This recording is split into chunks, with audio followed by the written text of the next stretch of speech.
și-am învățat carte, de pământul acela eu mă simt legat. Mulți de acolo pleacă și ajung departe, dar eu niciodată n-am să plec din sat. M-am născut la țară și-am învățat carte, de pământul acela eu mă simt legat.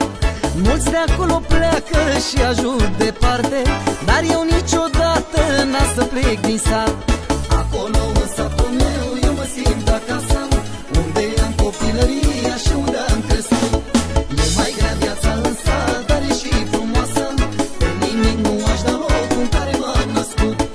Acolo în satul meu eu mă simt acasă, unde am copilăria și unde am crescut. E mai grea viața în sat, dar e și frumoasă, pe nimic nu aș da loc în care m-am născut.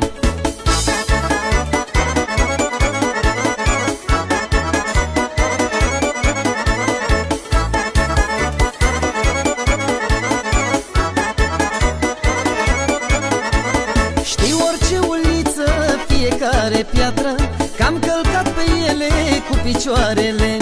Și m-a crescut mama cu mălai pe vatră, dar e mândru tata că-i port numele. Știu orice uliță, fiecare piatră, că am călcat pe ele cu picioarele. Și m-a crescut mama cu mălai pe vatră, dar e mândru tata că-i port numele. Acolo în satul meu eu mă simt acasă, unde am copilăria și unde am crescut. E mai grea viața în sat, dar e și frumoasă, pe nimic nu aș da loc în care m-am născut.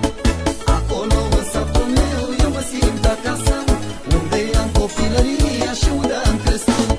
E mai grea viața în sat, dar e și frumoasă, pe nimic nu aș da loc în care m-am născut.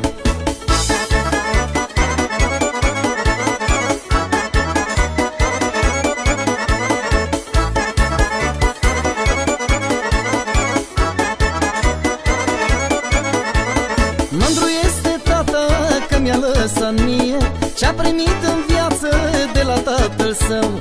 Să trăiesc cu cinste și cu omenie, să nu șel pe nimeni și să nu fac rău.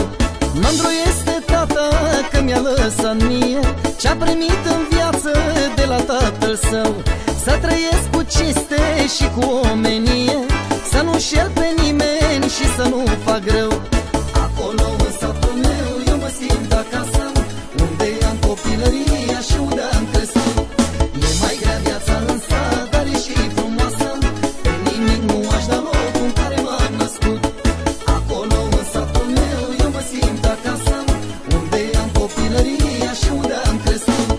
E mai grea viața în sat, dar e și frumoasă, pe nimic nu aș da loc în care m-am născut. Acolo în satul meu eu mă simt acasă, unde am copilăria și unde am crescut. E mai grea viața în sat, dar e și frumoasă, pe nimic nu aș da loc în care m-am născut. Acolo în satul meu eu mă simt acasă, unde am copilăria și unde am crescut.